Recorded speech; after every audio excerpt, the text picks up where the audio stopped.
कि अगर परिसीमन हुआ तो दक्षिण भारत में लोकसभा की सीटें कम हो सकती है और लोकसभा में दक्षिण का प्रतिनिधित्व कम हो सकता है। उत्तर भारत और दक्षिण भारत के जो इश्यूज हैं वो काफ़ी कुछ जो है अलग हो जाते हैं। आंध्र प्रदेश तो एनडीए का पार्ट है, तो वो उस तरह से विरोध नहीं कर रहे हैं, लेकिन तमिलनाडु खासकर आपने अभी रिसेंटली पार्लियामेंट में देखा जिस तरह से उसको बड़ा इशू बन गया है। उसके साथ में वो लोग जो है अपना लैंग्वेज तीन त्रिभाषा जो फार्मूला है उसको लेकर नेशनल जो न्यू एजुकेशन पॉलिसी है, उनको लगता है कि केंद्र सरकार जो है किसी तरह से उनके ऊपर ये इम्पोज करना चाहती है। हर 10 साल पर एक प्रोविज़न है कि सेंसस होता है, तो सेंसस के बाद में परिसीमन के लिए एक कमीशन यानी कमेटी गठित होती है, वो अपनी रिकमेंडेशन देती है। जबकि उत्तर भारत आपको याद होगा 80 और 90 के दशक में बीमारू स्टेट कहलाते थे। बीमारू स्टेट यानी बिहार हो गया, मध्य प्रदेश हो गया, राजस्थान और उत्तर प्रदेश के एमपी हैं। उन्होंने कहा कि साहब तीसरा बच्चा आप पैदा कीजिए, चौथा बच्चा पैदा कीजिए, तीसरा बच्चा अगर आपको मिलता है तो अगर बेटा होता है तो हम गाय देंगे आपको, बेटी होगी तो 50,000 तुरंत उसके अकाउंट में जमा करा दिया जाए। तो इस वक्त देश की राजनीति में परिसीमन एक ऐसा शब्द है जिसने फिर से भौचाल मचा दिया है। खास तौर पर दक्षिण भारत के राज्य और दक्षिण भारत के नेता, उन्हें परिसीमन को लेकर वो बेहद चिंतित हैं। उन्हें ये चिंता है कि अगर परिसीमन हुआ तो दक्षिण भारत में लोकसभा की सीटें कम हो सकती है और लोकसभा में दक्षिण का प्रतिनिधित्व कम हो सकता है। अब इसके क्या पूरा गुणागणित है वो आज हम उस पर बात करेंगे आपसे। मेरे साथ अरुण सर हैं बताने के लिए। अरुण सर, सबसे बड़ा सवाल, सबसे बड़ी चिंता है दक्षिण भारत के नेताओं के लिए यही कि परिसीमन हुआ तो हमारी हम जो लोकसभा में जाते हैं, अपने इलाके की बातें करते हैं, वो कम हो जाएगी, हमारा प्रतिनिधित्व कम हो जाएगा। इन चिंताओं को लेकर क्या कहते हैं आप? नरेश, कुछ हद तक तो ये बात सही है कि सदर्न स्टेट्स जिस तरह से आप देखेंगे कि उत्तर भारत और जो दक्षिण भारत की राजनीति है और उत्तर भारत और दक्षिण भारत के जो इश्यूज हैं वो काफ़ी कुछ जो है अलग हो जाते हैं। तो दक्षिण भारत के कुछ राज्य हैं, जैसे उसमें मैं खासकर तमिलनाडु का नाम लूँगा।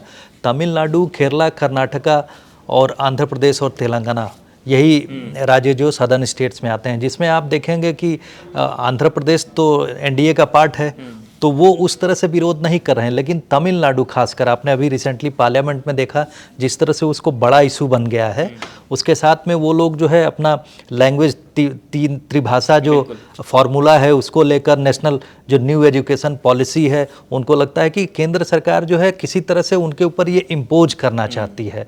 और इसलिए और वो उनको चूँकि 2027 में उनको चुनाव भी देखना है, 26 के बाद उनको तैयारी भी शुरू करनी है चुनाव की, असेंबली इलेक्शन की, तो इसलिए ये सब इशूज डेलिबरेटली भी क्रिएट किए जा रहे हैं। बिल्कुल सर, ऐसा कहा जा रहा है कि दक्षिण भारत से बहुत सारे लोग, क्योंकि दक्षिण भारत एक ऐसा राज्यों का एक ऐसा समूह है जहां पर से सबसे ज़्यादा लोग विदेशों की ओर शिफ्ट हुए हैं। अगर पिछले हम 10-20 सालों की बात करें, और अगर परिसीमन होता है तो चाहे वो स्टालिन हो या जो 35-36 पार्टियां एकजुट हुई हैं, उनको यही डर है कि वहाँ सीटें कम हो जाएंगी क्योंकि परिसीमन के बाद।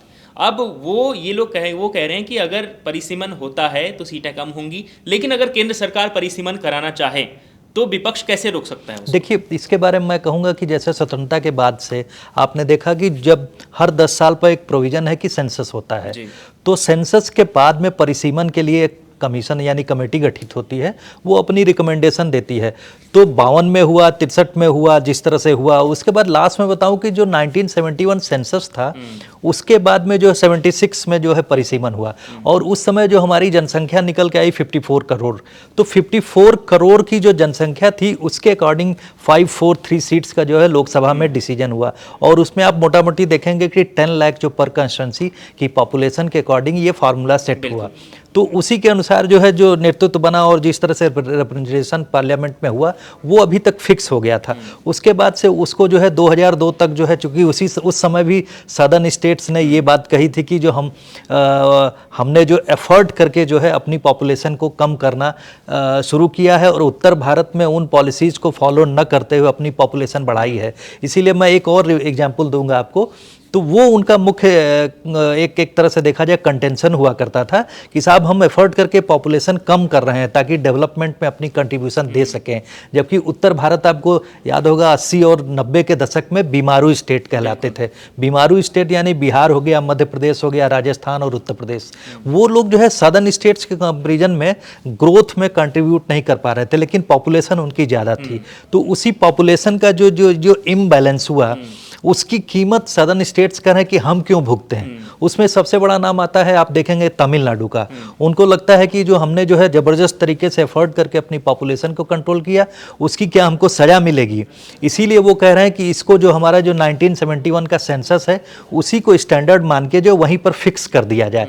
लेकिन उसके बारे में जबकि ऐसे और जो है आपने देखा होगा कि 26 फरवरी को जो सदर्न इंडिया में जो एक कॉन्फ्रेंस होम मिनिस्टर गए थे, तो उन्होंने एश्योर भी किया कि साहब आपकी सीटें कम नहीं होंगी। और उस रेशियो में देखा जाए अगर इस समय जो 2021 का सेंसस जो पेंडिंग है वो नहीं हुआ है, अगर सेंसस को करवाया जाता है तो वो प्रोसेस लंबा खींचेगा। लेकिन उसके पहले 2000 का सेंसस 11 का हो चुका है। 2011 के सेंसस में आप देखेंगे कि 121 करोड़ की पॉपुलेशन हमारे यहाँ बनती है। तो 121 करोड़ की पॉपुलेशन के अकॉर्डिंग जो हमारी सीट्स बनती हैं वो 1200 के ऊपर आती हैं लोकसभा में। और आपने देखा नई पार्लियामेंट का जो बिल्डिंग बनी है उसकी सीटिंग कैपेसिटी 800 से यानी 900 से कम है। तो उस स्थिति में देखा जा रहा है कि अगर 850 सीट बढ़ती है, 8 जो हम लोग का एक स्टैंडर्ड आ रहा है पार्लियामेंट का 888 यानी 888 एमपीज की कैपेसिटी है उसमें बैठने की। अगर वो फार्मूला हम सेट करते हैं तो उसके अकॉर्डिंग जो है आप देखेंगे कि जो ग्रोथ आता है तमिलनाडु को जो है, मैं कुछ स्टेट का बता देता हूं कि तमिलनाडु की खासकर बात करूंगा, उनकी 39 सीट्स हैं, वो बढ़ के 53 हो जाएगी। और उसी के साथ में जो आप देखेंगे कि जो कर्नाटका है, कर्नाटका की संख्या जो है जो 28 है तो वो बढ़ के 45 हो जाएगी। जनसंख्या के हिसाब से अगर परिसीमन होगा तो जो क्राइटेरिया बनाया गया है 10 लाख पर सीट, तो वो भी तो बढ़ाया जा सकता है, उसमें भी तो वृद्धि हो सकती है। वो ये कंसीडरेशन के पार्ट हैं। लेकिन मैंने कहा ना कि जो रिप्रेजेंटेशन और जो एरिया डिलिमिटेशन होगा उसके लिए फार्मूला को लेकर बात नहीं, बात ये आ रही है कि उसी रेशियो में बढ़ाया जाए। क्योंकि मैं एक आपको डेटा दूंगा, उसमें इंटरेस्टिंग डेटा ये है कि जो सदर्न स्टेट्स है तकरीबन इस समय जो है 48.6% जो है रिप्रेजेंटेटिव्स आते हैं। और वो जो अगर ये परिसीमन हो जाता है तो ये घट के जो है तकरीबन चला जाएगा जो सॉरी मैं डेटा थोड़ा सा करेक्ट कर देता हूं कि जो अभी जो है 24% के करीब साउथ स्टेट से आते हैं। और अगर ये परिसीमन हो जाएगा तो तकरीबन कम होकर 22% हो जाएगा। जो 2% की जो एक तरह से नुकसान होगा उसमें सबसे ज़्यादा शायद हो सकता है कि तमिलनाडु का ही नुकसान हो। इसलिए तमिलनाडु मुखर है। और इस समय तमिलनाडु में सबसे मजबूत सरकार भी, अगर हम एनडीए सरकार कहते हैं तो सबसे मुखर सरकार जो है तमिलनाडु में ही है। तो वो एक बड़ा कारण है। और जैसा मैंने कहा कि जो स्टालिन सबसे ज्यादा आगे आ रहे हैं, वो लगातार कह रहे हैं कि भैया हमको सबको एकजुट होना चाहिए, जितने भी दक्षिण भारत के विपक्षी पार्टियां हैं। लेकिन सर ये जो परिसीमन होगा तो उसमें से विपक्ष को ही असर नहीं पड़ेगा, बल्कि उसमें जो वहां पर सत्ता पक्ष में है, चाहे आंध्र प्रदेश में चंद्रबाबू नायडू है उनकी पार्टी को भी असर पड़ेगा, चाहे केरला में दूसरी लेफ्ट की पार्टियां हैं उनको भी असर पड़ेगा। लेकिन कुछ ही चुनिंदे दल हैं जो उसका विरोध कर रहे हैं। लेकिन जो एनडीए के साथ साझेदार दल हैं, असर तो उन पर पड़ना है, लेकिन विरोध ना करने का क्या आपको लगता है कि दोस्ती कायम है? या देखिए आंध्र प्रदेश में, आंध्रा में मुद्दा दूसरा है। आंध्रा में उन्होंने कोशिश की, आपने देखा होगा चंद्रबाबू नायडू ने एक बड़ा इंटरेस्टिंग स्टेटमेंट दिया कि 2 से ज़्यादा जो लोग संख्या जिनके परिवारों में होंगी, बच्चे होंगे, उनको जो काउंसिल में मेयर बनने में या लोकल रिप्रेजेंटेशन में जो है उनको प्रायोरिटी दी जाएगी, अदरवाइज वो नहीं आ पाएंगे। और साथ ही में उनके एक पार्टी के एमपी हैं, उन्होंने कहा कि साहब तीसरा बच्चा आप पैदा कीजिए, चौथा बच्चा पैदा कीजिए, तीसरा बच्चा अगर आपको मिलता है तो अगर बेटा होता है तो हम गाय देंगे आपको, बेटी होगी तो 50,000 तुरंत उसके अकाउंट में जमा करा दिया जाए। तो सदर्न स्टेट्स जो हैं इस समय एक तरह से देखा जाए तो जो पॉपुलेशन ग्रोथ के लिए प्रमोट कर रहे हैं। आपने अभी पिछले हफ्ते जो स्टालिन का एक स्टेटमेंट आया, उन्होंने कहा कि जल्दी जल्दी बच्चे पैदा करो, ग्रो मोर किड्स, उनको करने की बात की। और उन्होंने कहा कि अदरवाइज हम लोग जो 16 बच्चे पैदा करने का साउथ इंडिया का एक कॉन्सेप्ट हुआ करता था उसकी तरफ जाएंगे, यानी पॉपुलेशन को बढ़ाना है हम लोग, मतलब ये जो डेवलपमेंट के अलावा हमें पॉपुलेशन भी बढ़ानी। तो ये जो पॉलिटिकल पार्लेंस में ये कहते हैं पॉपुलिस्ट स्लोगन, तो यानी जनता में डर पैदा करना कि साहब अदरवाइज नॉर्दर्न स्टेट्स जो है आपके ऊपर डोमिनेट कर जाएंगे।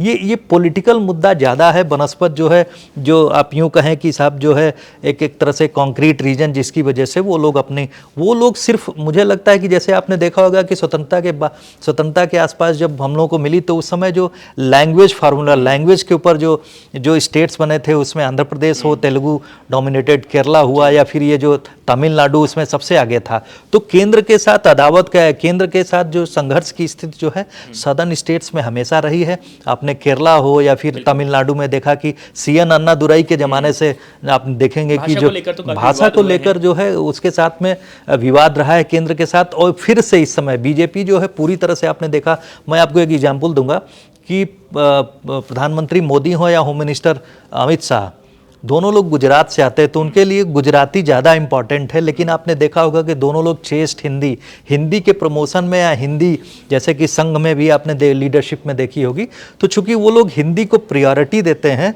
इसलिए जो है आपने देखा कि चाहे वो साउथ इंडिया में भी जाते हैं तो भाषा की जो पॉपुलैरिटी, ये भी है कि सबसे ज़्यादा हिंदी भाषी वोटर है, उनका असर पड़ता है ऑब्वियसली। तो जबकि सदर्न स्टेट्स जो है उसको इस तरह से कहता है कि साहब हमारे ऊपर इम्पोज किया जा सकता है। शायद यही कारण था कि जो कल वाला एपिसोड हुआ है जिसमें धर्मेंद्र प्रधान को अपना जो है एक वर्ड जो है अब स्पीच से विड्रॉ करना पड़ा, क्योंकि उन्होंने क्रिटिसाइज किया था तमिलनाडु के एमपी को। वो जो त्रिभाषा फार्मूला और नेशनल जो न्यू एजुकेशन पॉलिसी है उसको लेकर भी वो लोग एक तरह से पोर्ट्रे कर रहे हैं कि साहब ये हमारे ऊपर इम्पोज किया जा रहा है ज़बरदस्ती, जबकि हमारे यहाँ जनमानस जो है इसके विरुद्ध है। तो जनमानस विरुद्ध है, इसका मतलब कि जो पॉपुलर सेंटिमेंट है उसको खुश करने की कोशिश की जा रही इसी इशू को लेकर। तो मुझे लगता है डीलिमिटेशन पे जो ह्यू एंड क्राई हो रहा है वो पॉलिटिकल ज़्यादा है बनस्पत, क्योंकि कॉन्स्टिट्यूशनली देखा जाए तो सेंसस के साथ डीलिमिटेशन की बात वो आती ही है, उसके लिए कमीशन गठित होता ही है। अदरवाइज उस समय भी आपने देखा होगा कि जब सरकार कमज़ोर थी, अटल बिहारी वाजपेयी की जो कोएलिशन सरकार हुआ करती थी, तो उन्होंने 2002 में जो है अपना अमेंडमेंट कर 84th अमेंडमेंट हुआ था कॉन्स्टिट्यूशनल अमेंडमेंट, और उन्होंने जो डीलिमिटेशन को 2026 तक वो स्टॉल कर दिया था, एक तरह से मना कर दिया था कि 2026 तक नहीं होगा। लेकिन 29 के पहले जो है 26 आ रहा है, तो जाहिर सी बात या तो ये अमेंडमेंट करके उसको रोक दिया जाए या फिर उसको आगे बढ़ाया जाए। लेकिन मुझे लगता है कि जो वर्तमान सरकार जो कि एक पावरफुल गवर्नमेंट है, तो वो लोग जो है पूरी तरह से डिटरमिन्ड है कि डीलिमिटेशन को लेकर आगे बढ़ा जाए। बिल्कुल। तो देखिए पूरे देश में इसकी चर्चा ज़रूर है, और चर्चा इसलिए है क्योंकि दक्षिण भारत के राज्यों और वहाँ के नेताओं को लग रहा है कि अगर परिसीमन हो गया तो उनका जो प्रतिनिधित्व है, उनकी सीटें हैं, वो लोकसभा में कम हो जाएंगी। अगर सीटें कम होंगी तो उसके कई प्रभाव पड़ेंगे, कुछ राजनीतिक प्रभाव पड़ेंगे, कुछ क्षेत्रीय प्रभाव पड़ेंगे, विकास पर भी उसका प्रभाव पड़ सकता है। तो तमाम ये बातें हो रही हैं, लेकिन क्या मोदी सरकार परिसीमन को होने देगी? क्योंकि परिसीमन सिर्फ इस दक्षिण भारत की चिंता नहीं, बल्कि कई ऐसे राज्य हैं, कई पहाड़ी राज्य ऐसे हैं जो परिसीमन को लेकर चिंतित हैं, क्योंकि उनका कहना है कि जो मैदानी इलाके हैं, खासतौर पर उत्तराखंड की बात करूं तो वहां भी परिसीमन को लेकर कई लोगों की चिंता है। उनको ऐसा लगता है कि मैदानी इलाकों में जनसंख्या ज़्यादा है तो पहाड़ की सीटें कम हो जाएंगी, तो ऐसे में प्रतिनिधित्व कम होगा तो विकास और बाकी चीज़ें प्रभावित हो सकती हैं। देखिए यहाँ पर मैं आपको कहूँगा, उत्तराखंड में सीट कम नहीं हो रही, वहाँ 2 सीट बढ़ रही हैं। नॉर्थ ईस्ट के कुछ स्टेट्स हैं जहाँ पर 2 है, वहाँ पर 1 हो रही है।